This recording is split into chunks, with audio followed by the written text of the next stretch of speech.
today for the program we have of our swine group. And to kick things off, we're going to call on Dr. Bob Goodband. Dr. Goodband is a native of Massachusetts, and he's a Penn State grad. I guess Joe Paterno was there when you were there too, wasn't he, Mom? Okay, still is. Bob came to us here at Kansas State University to work on a master's and completed his master's degree and then stayed on and got a PhD. He's been a tremendous asset to our program, both in extension, from my perspective as his teacher as well. He's an outstanding teacher that works exceptionally well with students. Each year, our students give exceptionally high marks to Dr. Goodband's teaching. He is truly shaping young minds and has a tremendous ability to bring students that have very little background in the swine area of us teaching swine science. Swine science routinely is one of our highest rated courses, much in part to Bob's good work. So Bob, kick it off, and I'll have you introduce the rest of the group. Thank you very much, Dave.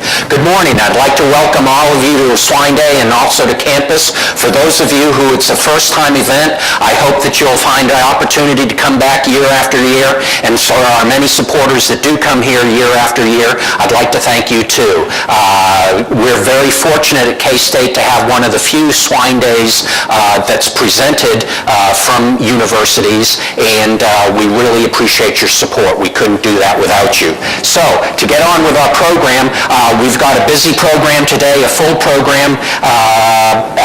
We start out with nursery research. I'm going to talk about some opportunities to replace fish meal. Jim's going to talk a little bit on some management research that we've been doing. Then Mike's going to start off with a little bit of finisher research. And I obviously did not make this slide because we left off the most important thing after Steve Henry talks is lunch. After lunch, we'll have finishing research, talk about pork quality, some alternative ingredients, a little bit of paline, and some management, and then Joe Kearns will finish things off talking about risk management. So we've got a full day, and talk a little bit about what to do without fish meal, or certainly some of you have been able to get fish meal, but the price is almost doubled. And who would have thought that an oil spill in the Gulf of Mexico would affect pork production here in the Midwest?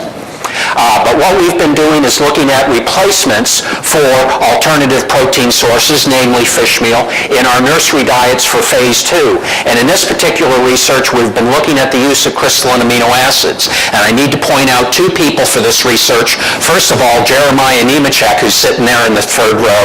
Jeremiah is our candidate for most likely to need a haircut. And then we've got Dr. James Usry, who's in the back, who's provided a tremendous amount of technical support for us in terms of conducting these studies. So I need to thank both of you, especially Jeremiah. Jeremiah came on board and did 10 consecutive nursery studies, a new record for our swine grad students. Over the years, we've always been looking at research to compare the use of crystalline amino acids, the synthetic amino acids, lysine, sources of methionine, threonine, etc., and looking at those replacing alternative protein sources. But there's always been some variability. Sometimes we see good results, other times we don't see any results. Sometimes we see pigs a little bit fatter, all different kinds of results. And whenever we see things like that, that's an indication that we need to do a lot more research. And so I'm going to talk to you about a story of how we've done some of this research, how we've looked at the use of amino acids in baby pig diets. And the first thing that we had to do was to go ahead and look at the lysine requirement of 15 to 25 pounds. And I say we loosely, again, it's Jeremiah, for the pigs out at the home teaching farm. We needed to establish the lysine requirement from which to balance all the other amino acids off of. And in this particular study, we looked at increasing levels of dietary lysine, and we looked at the improvement in performance that we saw a maximum performance at about 1.3% lysine. Now, one quick comment, you'll see in a lot of our slides the terms SID lysine. Basically, what that means is digestible lysine.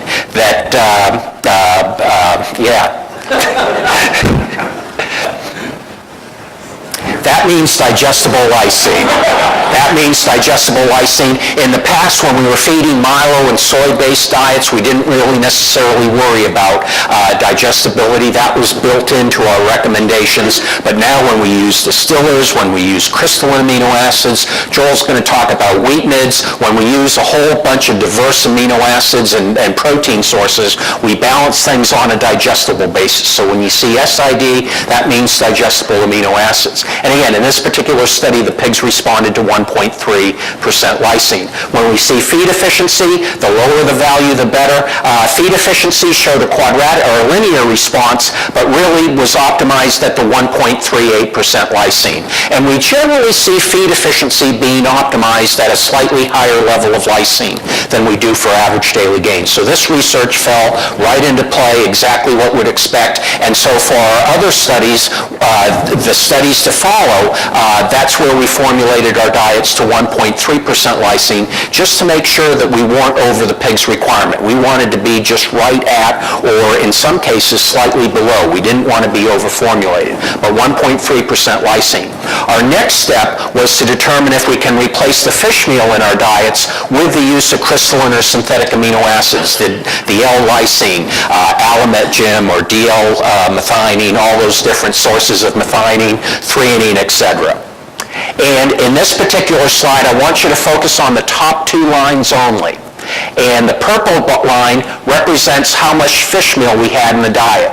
Our usual 4.5% or 90 pounds per ton of fish meal, like a lot of you have been or maybe still are feeding, and tapering the fish meal down to 0%. At the same time, we increased the amount of crystalline lysine in the diets from about 5 pounds to 10 pounds. And so what we did was to take the amino acids provided by fish meal and replaced it with crystalline lysine, or L-lysine HCl, and we added some other essential amino acids to make sure that we weren't deficient in those. But the big thing was that we feathered out fish meal, took that gradually out of the diet, and replaced it with crystalline lysine and other amino acids. And in this particular study, again, we've got the high level of fish meal, 4.5%, versus no fish meal, low amino acids, high amino acids. We saw no differences in terms of growth performance. And for this particular group of studies, that was a good response. What it tells us that we can replace fish meal in the diet with alternative crystalline amino acids. And so that really sets the stage for a lot of our subsequent experiments to follow. And so we've determined the lysine requirement. We established that we can replace fish meal with crystalline amino acids. Now, the next step is to find out which are particularly the limiting amino acids. And in order to do that, Jeremiah conducted a study where we deleted individual amino acids one at a time so we can determine which is first limiting. And so we built a basal diet that contained 60% isoleucine relative to lysine, 20% tryptophan relative to lysine, valine at 70% of lysine or 57%, and then the lysine to protein ratio, that's an indication of the total lysine in the diet or digestible lysine in the diet compared to the amount of total crude protein. And then we formulated diets where we took out some isoleucine, we took out some tryptophan, we took out some valine, and we added a little bit more crude protein to the diet, a source of non-essential amino acids. And in theory, what should happen is that the first limiting amino acid, we should see a reduction in performance when feeding these lower lysine or lower amino acid fortified diets. And that's exactly what we saw. When we took out isoleucine, here's our positive control, so our good diet that we formulated meeting all the amino acid requirements. When we added isoleucine, or took out isoleucine, when we deleted isoleucine, we saw no difference in performance. And so what that tells us is that low level, that 52% of lysine is adequate to meet the pig's requirement. But when we took out tryptophan and we took out valine, we saw a decrease in performance. And what that tells us is that probably tryptophan and valine are equally limiting or closely limiting in these low-protein amino acid fortified diets, and saying that we need to do more research looking at their requirements. Another unique thing in this particular study is that when we took out glycine and glutamine of the diet, we saw a little bit of a decrease. What that means is that the amount of crude protein in the diet, or the amount of non-essential amino acids in the diet, is relatively important. And so this led to some additional studies that we went ahead and looked at, looking at the ratio of lysine to crude protein. And the take-home message is that we want to keep lysine at a ratio of about 7.35% of crude protein. And so that the source of non-essential amino acids is going to be equally important. We saw much of the differences in growth performance. Here we're looking at average daily feed intake. Again, the same treatments. Our positive control treatment, we deleted isoleucine, saw no effect on feed intake. We deleted tryptophan, we deleted valine. Mike's going to talk more about tryptophan, but we see it as a really important factor in stimulating feed intake, keeping that at the right requirement. So that led us to our next step, to go ahead and titrate the amount of valine to meet the optimum requirement. And so as we work with you on your diets, we're going to take out more of the specialty protein sources, the fish meal and the high-priced specialty ingredients, and we're going to add more of the crystalline amino acids. And in order to do that, we need to know the right requirements of those amino acids. And that's where we wanted to come in and determine the valine requirement. And in this particular study, Jeremiah came in and looked at increasing amounts of valine as a percentage of lysine. Remember that 1.3% lysine diet?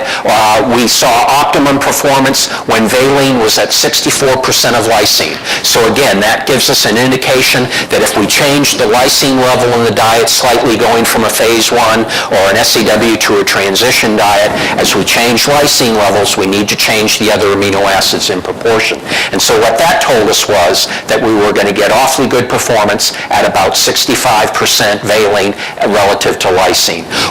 We didn't do a tryptophan study. There was an awful lot of good research looking at tryptophan requirements, that needs to be about, in starter diets, about 16.5% of lysine. Mike's going to talk more about that in finisher diets, but again, we're getting a really good feel for the specific requirements for these particular amino acids. And so that led us to the fifth study, what we call the proof of concept study. That is looking at replacing commonly used protein sources with crystalline amino acids on growth performance of 15 to 25-pound pigs.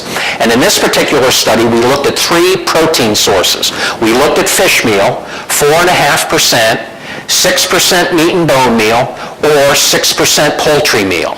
And to these diets, we added relatively low levels of crystalline amino acids, much like that diet that had 90 pounds of fish meal, that had about 5 pounds of crystalline lysine, and we compared that to relatively low levels, 1, 1.2, and 1% of poultry meal, but adding high amounts of crystalline amino acids, getting upwards to about 10 pounds of crystalline lysine or synthetic lysine. So we're comparing high levels of protein sources with low amino acid supplement, or low protein inclusion diets with high levels of supplemental amino acids.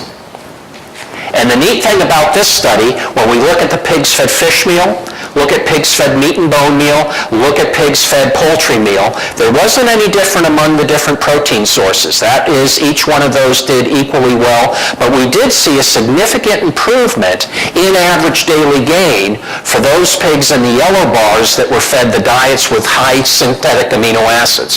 Going back to the previous slide, those pigs that were fed the diets over here that had the low inclusion of fish meal, meat and bone meal, and poultry meal.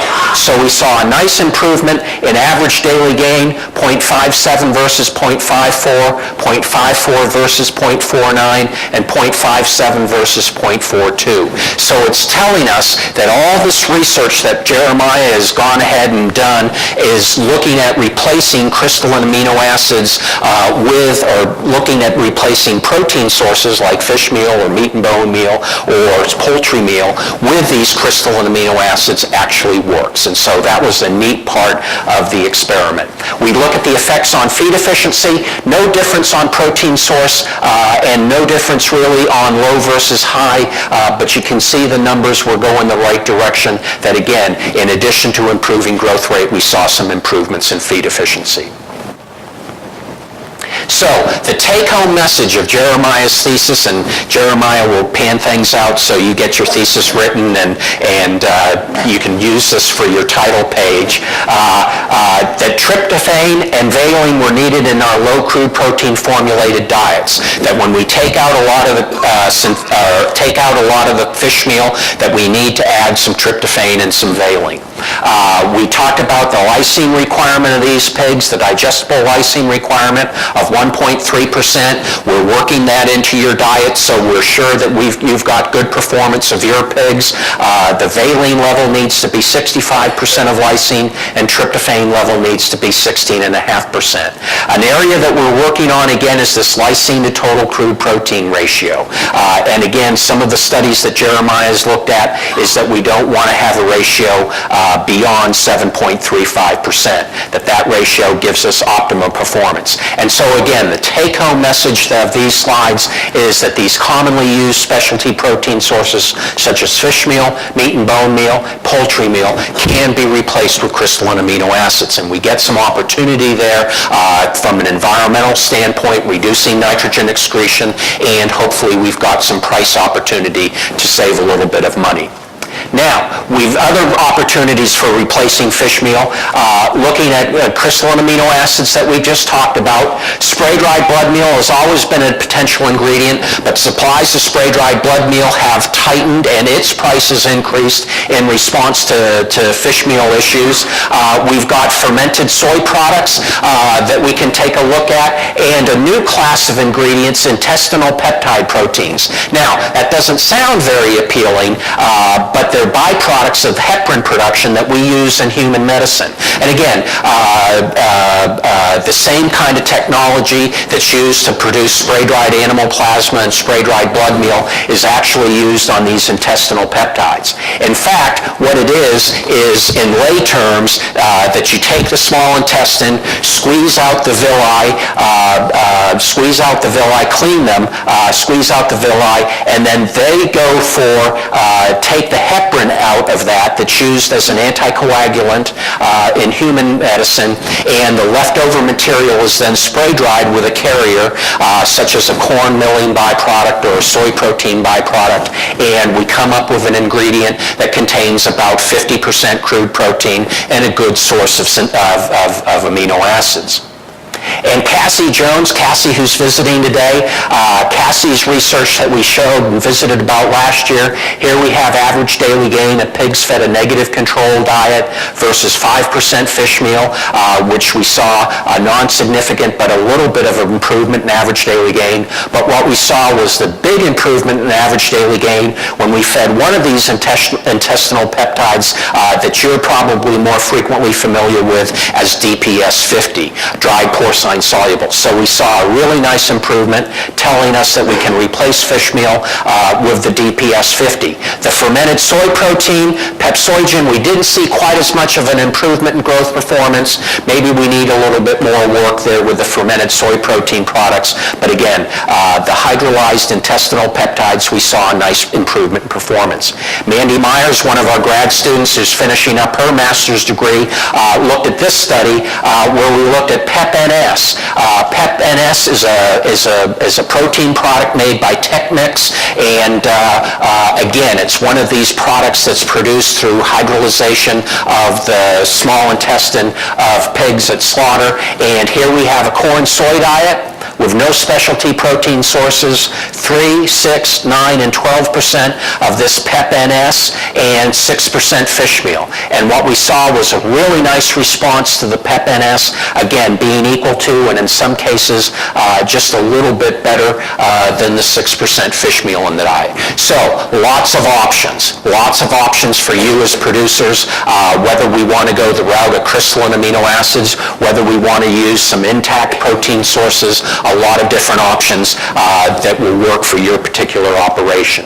So, just to summarize some of the fish meal replacements, these intestinal peptide proteins appear to be effective replacement for fish meal. DPS 50, we like to see it about 3.5% of the diet. The pet products, we can go a little bit higher, 6 to 9% of the diet. So again, the take-home message of a lot of the research that we've just talked about is that we've got opportunities. There's life after fish meal. That as fish meal prices become expensive and supplies have become limited, we've got opportunities with crystalline amino acids, we've got opportunities with alternative protein sources, and we're happy to work with you on making those diet formulation changes to best fit your operation. So with that, I'm going to turn things over to Jim. Here's the clicker, press that button, and you'll be in good shape. Don't take too long because we want to Appreciate it, yeah. Thank you, Bob, great job, really good. Hey, before I start, let's welcome our visiting students from Southeast Community College, Nebraska. 49 students here today from Southeast. Go ahead and stand up, you students. We're proud of you guys. Thanks for coming. Dennis, thanks for bringing them. Justin Ben's one of our former students, instructs there now, Cassie's brother, and we really appreciate you guys. How about the people from Fort Hays State? How about if you stand up as well? We got visitors from several schools here. Yeah, go ahead. Fort Hays State, welcome to Swine Day. We're great to have you here. We're proud of you for coming and thankful. Before I start my talk, it was interesting. We had a meeting, was it on Monday? When you get to my age, Ken, sometimes Mondays, Tuesdays, you don't, right, Nichols? We get confused sometimes. Anyway, we had our Swine meeting. John Bergstrom, the Marine over here, he goes, I read Swine Day this weekend from cover to cover. Well, here it is. And I thought, that's what I did Saturday night, John. I thought, you and I must be have the most boring lives in the world. But anyway, 300 pages of research. Craig, we have to pick the topics. We can't present them all. But for the students that wrote this, and let's give credit where credit's due, why don't all of the grad students stand up that currently are at K-State that wrote this encyclopedia? Go ahead and stand up. You're going to be on TV. You've been fighting me all morning. Thank you, guys. We're very proud of you. We're great research, and we're thankful for what you do. Well, I've got 4 topics, and got to stay on time here because Mike's up next. And so Mike says, slow down. We got plenty of time. I've got 4 topics. One is antibiotics and health challenge herds. We actually did this research in Iowa with Dale Meckler's barns up there, Steve. We wanted a PERS challenge opportunity. At the time, it was a little harder to find in Kansas. I understand it's getting a little easier to find those herds in Kansas now. I'm going to talk about water types, some of the J6 work that we've done, mat feeding research, some of the management stuff that we've done, Michelle, and then I'm going to finish up with vomitoxin. But before I start the first topic, I don't know how you get tryptophan and I get antibiotics, Mike. Every manufacturer sitting in the audience today, so how do you think this is going to go? Okay. About a month ago, matter of fact, Dr. Odie, a month ago today, I picked up the Kansas City Star cover page, and what's it say? It says Nebraska's going to... That's up in the corner. You got that part right. Second chance. Cover story. Conflicts over antibiotics in animals. Yeah, on the cover. I picked it up actually to find out how the Chiefs at the time were doing pretty well. And cover story on antibiotic use in animal agriculture. I talked to Temple Grandin was here last week, and I talked to her at length about this, about our unbiased approach to research, Steve, and how the perception of the consumer continues to be tainted a little bit by cover stories like this. And then I was even more disappointed when I flipped open to page 8 and pick on Tori here a little bit. A Missouri producer out in the middle of his pen saying how these factory farms are ruining our industry. And so I guess as we think through the research that's being done, my message is we got to have science-based technology. And as much as we can, and that's why grad students are all mad because I keep putting them on TV this morning, we need positive information about why we do what we do in agriculture. And if you really look at the research that I'm going to present, we are strategically using antibiotics to control certain situations for health and growth promotion. And if we strategically use them, I fully believe the science shows that it's a very wise decision. Unfortunately, that article talks about overuse, these superbugs and and all that. And so with that, I'm going to go through some of the research that we've done here at K-State. As I mentioned, this is Kelly's research done in Iowa, but we tested different products. I'm sorry, Craig, we had to test them under commercial situations.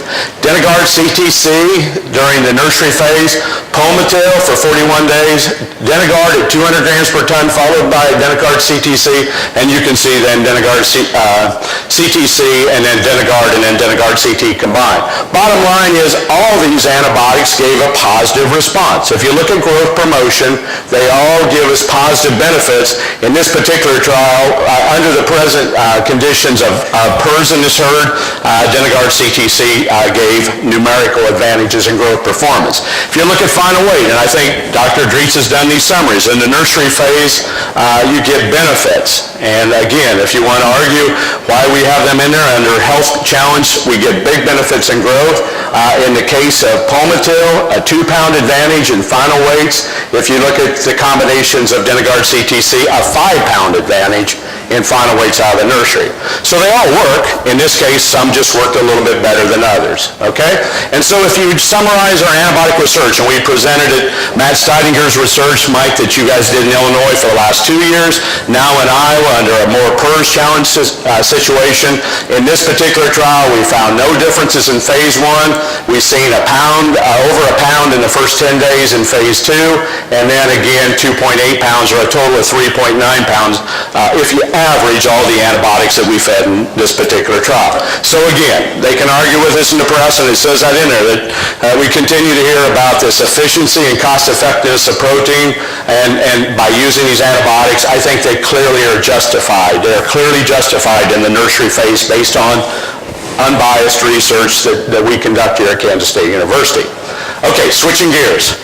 The J6 crew's here today, and I've been in their barns, research barns with my colleagues quite a bit the last year, and we did quite a bit of research in their facilities looking at mat feeding and water type in their wean to finish barns.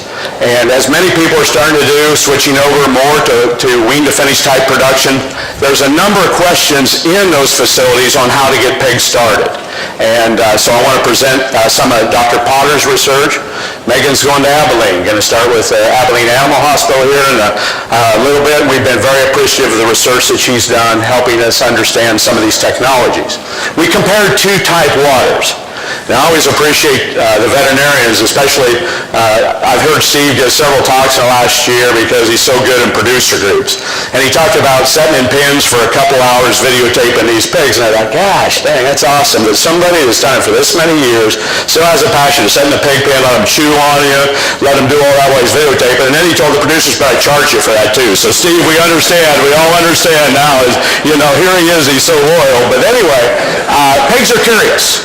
And they love swinging waters. They love to play with those. And in this particular type production system, the guarded Trojan waters, the 2-sided nipples, those pigs will go up and just start playing with those. And so the question is, do pigs start easier, or do you have fewer removals on a swinging type water versus a pan where they can go in there at any time and find water availability in the pan? And that's, if you look at this particular data, in terms of removals, from the pens in the nursery phase, and this is when pigs were double stocked, you can see that there were fewer removals anytime during the nursery phase by pigs that were drinking from swinging waters versus pans, and I'll explain that a little bit more in just a little bit. If you looked at growth rate of pigs that were drinking from either swinging waters versus pan waters, there was a numerical difference overall, and if you look at the actual average daily gains here, I skipped ahead. You're right, Bob, get the right button. 0.72 for the swinging waters, 0.67 for the pans. Just a trend for a reduction in growth rate for those pigs that are drinking from pans versus those that are drinking from the swinging waters, okay? Final weights, about 1.5 pound difference, okay? The advantage being for the swinging waters versus those that are drinking from pans. And so, again, by doing this research it's in a commercial production system, double stock, there seemed to be an advantage, at least a trend, for those pigs to be heavier from the swinging waters.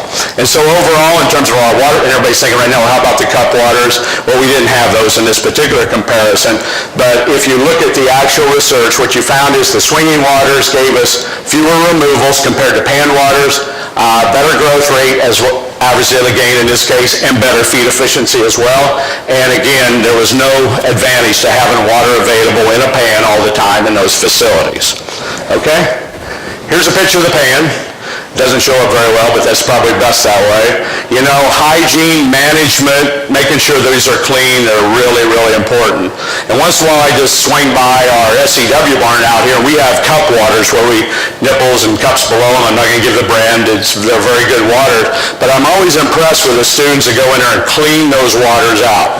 Hyatt, you do a really good job. Those things are always spick and span, and you know, some of the differences in water intake are just due to contamination in some of these pan waters or cup waters that you have in the facilities. Okay, switching gears, mat feeding.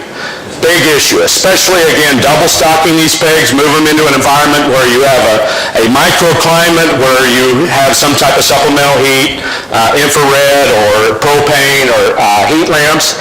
And we did this, again, Dr. Potter's work done at J6, where we took their conventional pens, and I know the J6 people are here today, that we took your conventional 25 pig pens with a 3-hole, these happen to be AP feeders, and we stocked them with more than 2.5 times, or over 2 times, 58 pigs per pen, and we basically asked the question, does mat feeding help?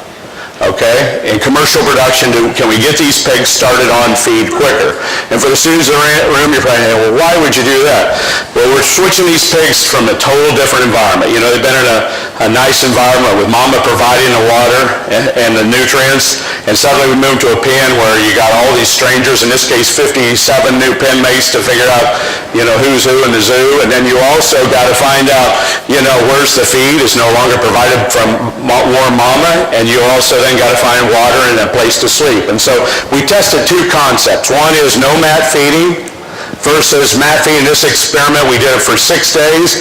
On the mats, the J6 crew, Scott and those guys, put out 1.1 pounds of pellets. This was, in this trial, was a transition diet. They did it 3 times per day. And so just sprinkling the pellets on the mats. And here's an example. Megan corrected me yesterday on this. She goes, Jim, don't show that with the water hanging right over the mat. She says, we slide these over. I said, I know that, but this is the picture we got. But they're 4x8 sheets, and you simply took the pellets. Scott, we didn't do it, Scott and the crew did it, 3 times per day and sprinkled pellets on this mat. Pigs could get on there, they could put their snoots in it, get adjusted to the dry feed, and what effect did it have on performance? Well, again, much like as we did with the waters, fewer with removals. There's fewer removals here for pigs who are mat fed for 6 days, either at day 11 when we weighed the pigs or at the end of the nursery period when we undouble stocked those pigs. And so mat feeding resulted in fewer pigs being removed. Also, there was a tendency for an improvement in average daily gain from 0.63 up to 0.66 for pigs who are mat fed for 6 days, and an improvement, the lower the number the better, and a slight improvement in feed efficiency. So that was the first trial, because that was pretty exciting. A lot of the stuff that people, Pete and others have been recommending for quite a few years about helping get pigs started on feed, hey, the data's backing it up. So we did a second trial. And in this experiment, we did it slightly different. We didn't, in this case, Wayne, we didn't stock them quite as heavy. We only had 52 pigs in the pens. We provided the same biodegradable mats. The pigs simply chew them up. Matter of fact, I remember in the one trial, we went in, and by day 7, one of the mats was completely gone. So that's a little hard to use that particular pen. But these are just totally disposed of or ate up by the pigs. Some of them fall in the pits. And we compared 2 feeding durations. In this experiment, we either went 3 days or 7 days. And these pigs were lighter. I think they only weighed 13.5 pounds, Mike, versus 15.4 in the first study. The point is we used SEW pellets in the feeder and then put it on the mats, and we did it 3 times per day and fed a little higher amount of feed. If you look at removals, and I don't totally know why, I don't know if any of our group knows totally why, but pigs that were only mat fed for 3 days in yellow versus mat fed for 7 days had slightly numerical lower removals. So for some reason, the longer duration of mat feeding resulted in more removals than only 3 days. So if we're going to mat feed, I think the message is for a short amount of time following feeding would be the best approach. If you look at performance, and on this slide we have both average daily gain in the bottom overall, no difference in performance between 3-day or 7-day mat feeding on day 32. But however, we did find, and I think this is economically important to us, not only statistically, but economically, those pigs that were only mat-fed for 3 days versus 7 days had better feed efficiency. And that's our theory, and I know a lot of people now, the trend is, and I think it's wise, putting cameras in these barns, or, I'm sorry, Dr. Henry, to pick on you, but getting in there and videotaping those pigs. I think there's probably just a lot more wastage as those pigs get older. They're probably pushing the pellets off. And again, as we go through, somebody wanted the lights down? Somebody leaning. In the back, yeah, you may be leaning on the light switch back there. I thought Mike was telling me I was done for time. Okay, so conclusions on mat feeding. Thank you very much. In experiment 1, we had fewer removals when we mat-fed pigs, in that case for 6 days, and extending the mat feeding period doesn't help.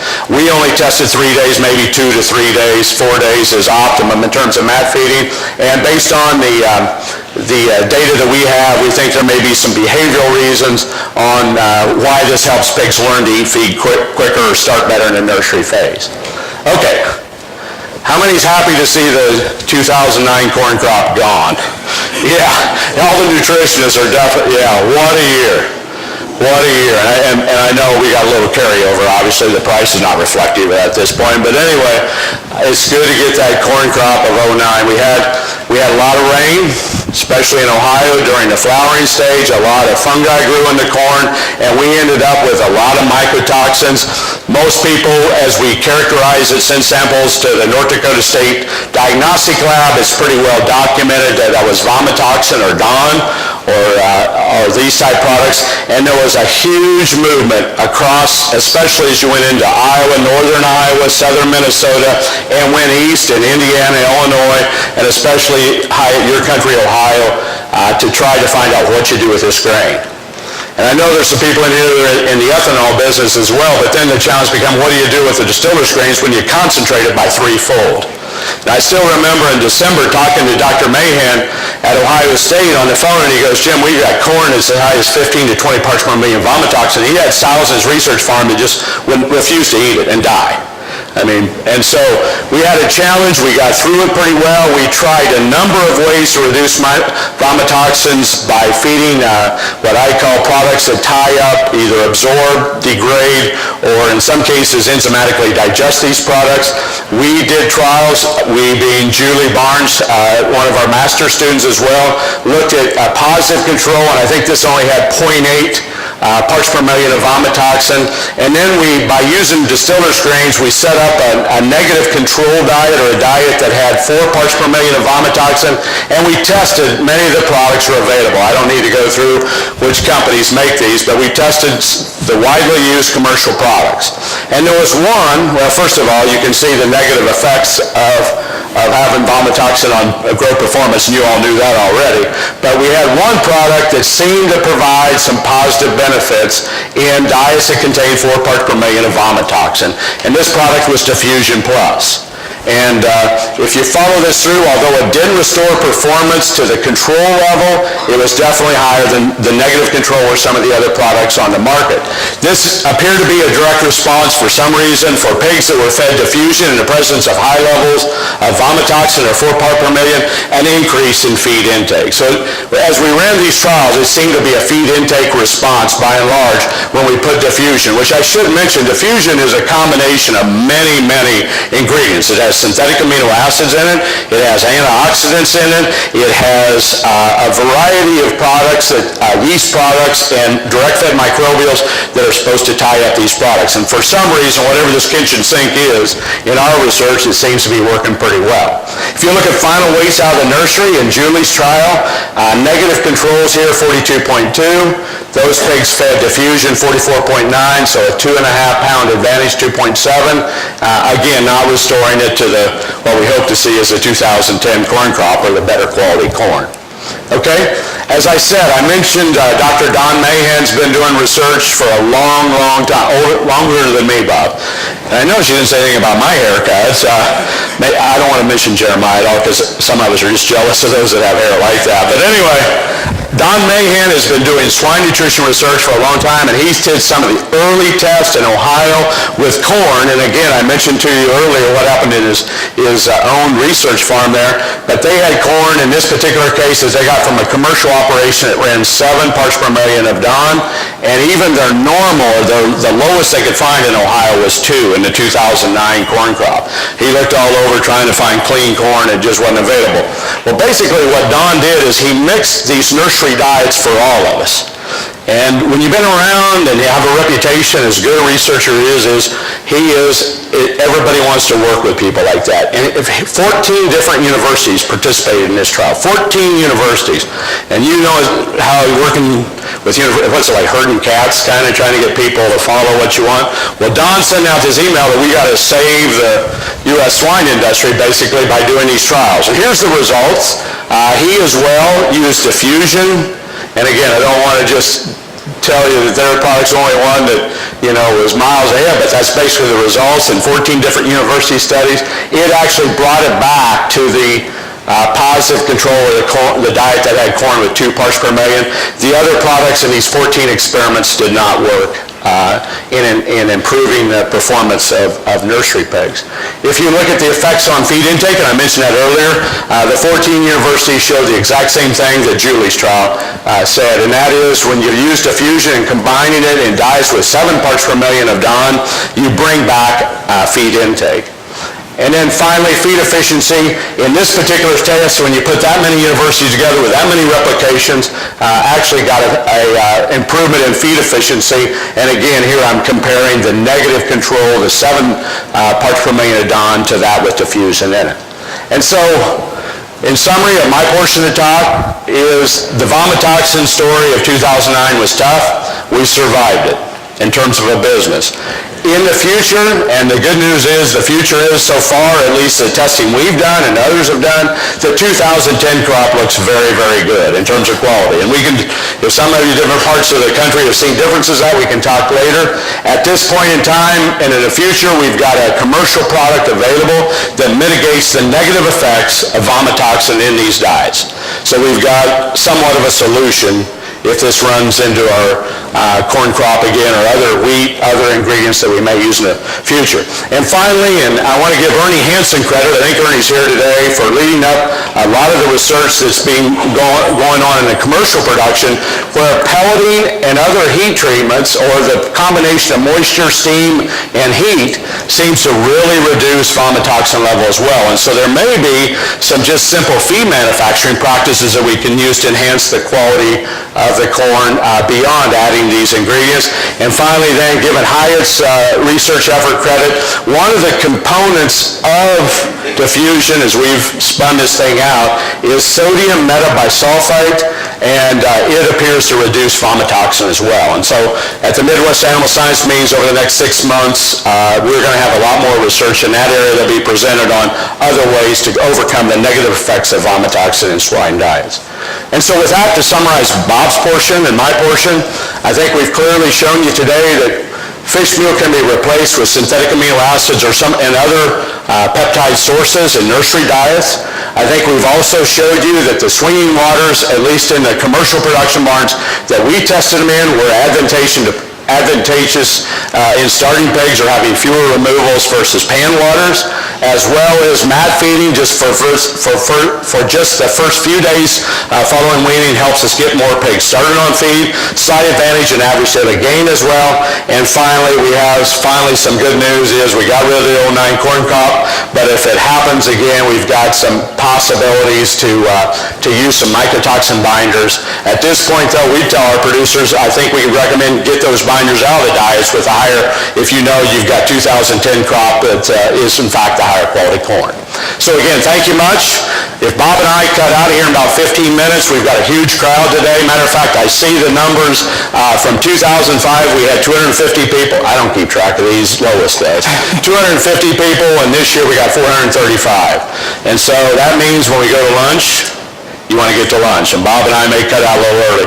Now, with that, I want to turn it over to Mike, and he can finish up the morning program before we turn it over to Dr. Henry. Thank you very much. Thank you, Jeff. Well, I think I did an effective enough job of scaring Bob and Jim that we're going to run out of time, that they went fast enough.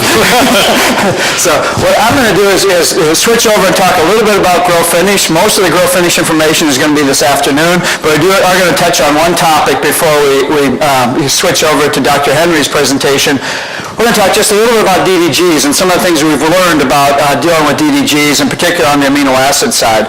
First, I wanted to give you just a picture we have a lot of Kansas producers, and we've got people from all over the country here in the room, and kind of the different pictures and what it looks like from a distiller standpoint when you live in Kansas versus living in Iowa or Minnesota or some of the other parts of the Midwest. So first off, here's a picture from last week in Kansas. Now, I know some of these prices have changed quite dramatically from what they were last Wednesday and Thursday, and I started putting the numbers together last night to change these, and bottom line is it didn't change the bottom line for distillers very much in terms of what the economics were.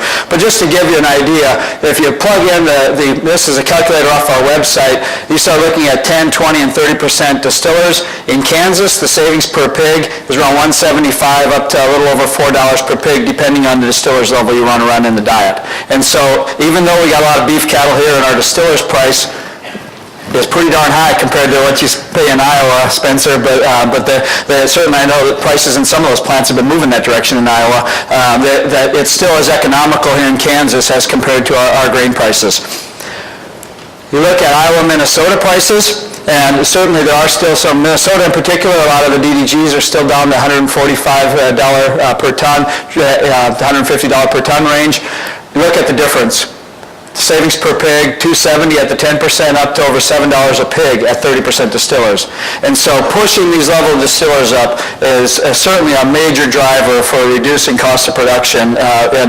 So whatever you think about the ethanol industry and whether it's good, bad, or indifferent for the livestock industry, I know certainly what my opinion is, but and I think Joe will tell us a little bit what his opinion is, I'm sure, this afternoon, right, Joe? But certainly it's made major changes in the way we do business, but the other side of it is we need to take advantage of what opportunities there are with the distillers' grains and reducing that cost. So this shows you what happens in terms of, there's all these things I'm going to talk about iodine value this afternoon. There's some downsides, of course, for the pork fat quality when we put high levels of distillers in our diets, but certainly from an economic perspective, we're going to push those levels as high as the packer will allow and still get them in there under their limits. What that does, though, is it really changes the amino acid profiles of diets compared to what we used to deal with a corn-soy diet. And we didn't realize how important that was until we started doing some trials with these higher levels of distillers. And so all these trials I'm going to show you here, these two experiments I'm going to share with you, these are with 30% distillers in the diet. These first couple slides are ones we had in our presentation last year. These are through about 160 pounds. This is some of Julie Barnes' work. And Julie fed from 14%, which we knew was going to be deficient in these diets. We thought going into these trials that about 16.5% tryptophan is about what these pigs needed, and that's what this data showed us, is that from starting at 80 pounds up to about 160 pounds, they needed about a 16.5% tryptophan to lysine ratio. Now, I say this is tryptophan to lysine ratio. What we actually did in these experiments is we put in we had to start out with our corn soybean meal with synthetic lysine diet, and it's just how much synthetic lysine can you add to that diet, and bringing in threonine, which you eventually have to bring in as we drop down the tryptophan level. So we're not adding tryptophan in this example. We're just increasing the level of synthetic lysine is what drops down the tryptophan level. So how much synthetic lysine can you put in that diet before you have to worry about other amino acids? So 16.5 was adequate there, and you look at the final weight. Tryptophan, though, is a big driver. You drop below the requirement in tryptophan, just like Bob showed you in the nursery side. You hammer feed intake and you hammer final weights. And so you drop below that 16.5, put a little bit too much synthetic lysine in, and you see what happens. Again, going over the requirement, no difference. Julie continued that data, though, went out from 160 out to 290 pounds. And so here, when you look at from the day 42 to 105 of that same experiment, look at what happens. All of a sudden, 16.5% wasn't enough. And that was a surprise to us because all the data with corn-soy diets said 16.5 should be fine in these later finishing diets. Okay? So it showed us that we got a huge response out there. And again, it was feed intake driven. The pigs ate more feed when we had higher levels of tryptophan in that final diet. So we went back and said, well, this is one experiment, show those results, maybe that's just an anomaly. So Julie did another experiment. These were all done at the New Horizon research site in southwest Minnesota. And so here we fed common diets up to 150 pounds and then put them on our different tryptophan levels from 150 to 275 pounds. This one we also added another treatment. I told you that these diets, just like the previous trial, were done by just putting in more synthetic lysine to drop that tryptophan level. We also took that 15% diet then and said, well, what happens if we add L-tryptophan to it to just bring back the tryptophan level, to make sure that it's only a tryptophan response. So you can look at this diet is the same tryptophan level as the 18% shown here. It's just that it has all the synthetic lysine that this diet has. Okay? So it really shows that it is a tryptophan response, but it also shows us from 150 to 275 pounds. Look, here's where our 16.5 we thought was adequate and is adequate in most of the corn soy research. Is not adequate when we have 30% distillers in the diet. Okay? Feed efficiency, we also see this negative effect when we go to the drop in the tryptophan level out of that diet. We see that we need higher levels of tryptophan with these high DDGS diets. Now there is some things that we do that help us out in this. When we go to a late finishing phase, we usually drop the DDGs down because it helps yield by taking the level down in those late finisher diets, plus it helps us on fat quality. Dropping those DDGs down helps correct some of this problem. The other thing we do is we add paline to the diet. When we add paline to the diet, we increase the soybean meal level. So that changes the amino acid ratios that happen in late finisher. When you look at Julie's actual data from the different phases, all this response happened before we got to the paline phase. The paline phase, there was no difference between any of the treatments. So it makes sense that it's happening early in these stages when we have something going on with that tryptophan level. So if we look at the final weights on this trial, again, just to show you the importance of the tryptophan response, if we just stuck at 16.5% with these 30% DDG diets, we're giving up about 8 pounds per pig at market. So a pretty substantial response. And again, show you that adding the synthetic tryptophan, we can get a response in performance over that 15% diet down here, again showing that it is a tryptophan response that we're seeing. So if you look in the literature trying to understand what's going on here, it's always amazing to me when you talk to grad students about we always want to have, do our lit review before we do the experiments. Sometimes we fail to do that, and we go out and do the experiments, and then you go to the lit review to try to explain why your results were what they were, and the literature can tell us quite a bit about, I think, why we got the response that we did here. This is an experiment that was done and published back in 1992, and this trial, what they did is they had their basal diet, which is a corn soy diet, and then they added corn gluten meal, corn protein. Okay? Similar to what we get from DDGs. They added corn gluten meal to reduce to keep the same level of lysine, keep the same level of tryptophan, but to add excess amino acids. So the goal was to see if we had a whole bunch of excess amino acids, is that what happens?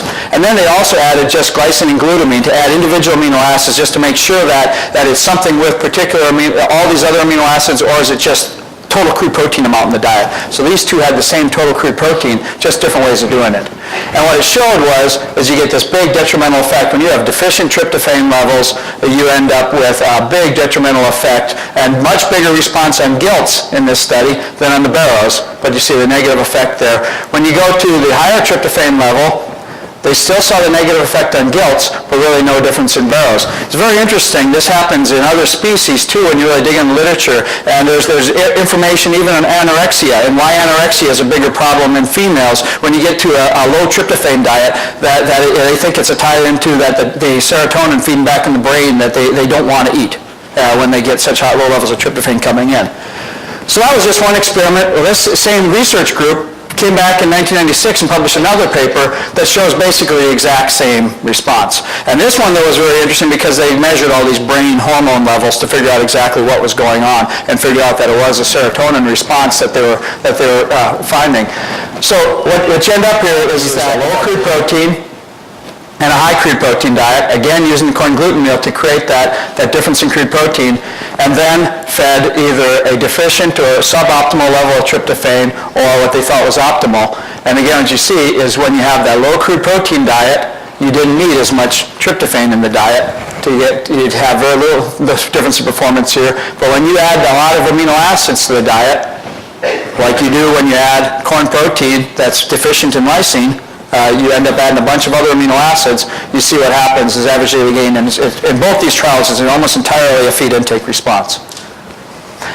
Interesting, in this trial, they also published their tryptophan to large neutral amino acid ratios. Now, these are on a total basis, and the next slide I'm going to show you is going to be on a SID amino acid basis, and so we still have some work to do here, but what I showed you is tryptophan to large neutral amino acids. Now, that's thrown a whole new term in there that most of you probably haven't heard about. Large neutral amino acids, I'll go into this a little bit more in the next slide, but it's other amino acids we don't normally think about. Isoleucine, valine, leucine, phenylalanine, tyrosine, tryptophan, they all fit in this large neutral amino acid pool. Okay? And so the reason that you worry about that pool is they get absorbed into the brain through the same mechanism. So if we get them out of balance, some amino acids get in easier than others. And so that's what happens here, is that the tryptophan can't get into the brain because there's too much of the other amino acids. Okay? And what it looks like from this study is somewhere between this 3.5 and 2.9 is where that problem is starting to occur in that ratio.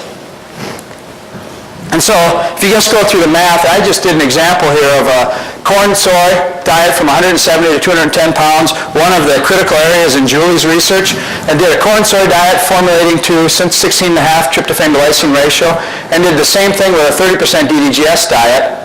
And so just maximizing the level of synthetic lysine that you can have in that diet before you hit tryptophan to lysine ratio at 16.5, and show you then what happens with other amino acids. So we have the same lysine level, we've got the same tryptophan level. Also formulating to very similar threonine levels. Well, then what happens though is isoleucine, leucine, valine, phenylalanine, and tyrosine, these are all these large neutral amino acids. They're all increasing quite dramatically because of coming from that corn protein. So if you look at the tryptophan to large neutral amino acid ratio at the bottom, you drop from about a 3.8, which is, from that previous slide, would say there's no problem, to a 3.1, which we don't know. But it certainly looks like from Julie's data, there's a potential problem. So if we look over here and do this 30% DDGS diet, and we formulate that diet as we go through finishing stages, I showed you that Julie's data said that we were fine, at least up to 150, somewhere around 150, 170 is where it started to fall apart. You could estimate from that data that somewhere around 3.3 is probably, from that data, we have to start looking out. And as you get out in this later and later finisher, it keeps dropping down because we have less soy milk coming in those diets, and more of that protein, the amino acids in there is made up from corn protein. And so basically the bottom line is we can do a lot more research in the next year to try to figure out exactly where this ratio needs to be at. Probably the place where it impacts people the most is between that 150 and about 220 pounds. Maybe the stage where you still may have pretty high levels of distillers grains in the diet and still trying to maximize as much synthetic lysine as you can get and to reduce the cost, you need to start taking a look at something we've never formulated for that we probably need to start formulating to. And so with that, finish up the morning portion of our research summary. I'm going to introduce Dr. Steve Henry, and Steve, if you want to start hooking your computer up while I do an introduction here. Well, before introducing, you might have people, some people can't get in the back, and I know people like that there's empty seats if they want to move up. Yeah, there's some seats through it. If anybody wants to grab a seat, I know there's several seats here in the middle that if you want to move up and have a seat. I know sometimes you just want to stand in the back of the room. It's fine too, but there are a lot of seats throughout the room if you want to do that. It's a black screen. Oh, okay. It'll come off as soon as you pull that. Sure. Well, I know I don't have to do a very long introduction to Dr. Steve Henry. Dr. Henry has a long history of certainly helping us out here at K-State with Swine Day and serving on our program. I do want to give you a little bit of background on Steve. As most of you probably know, he's a veterinarian from Abilene, Kansas, one of the partners in Abilene Animal Hospital. Steve's got so many awards and past history. Don't go through very many of them, but has been past president of the American Association of Swine Veterinarians, practitioner of the year. He's recently was named the distinguished alumni here at Kansas State University. We're very proud of that. Steve's also an accomplished cellist.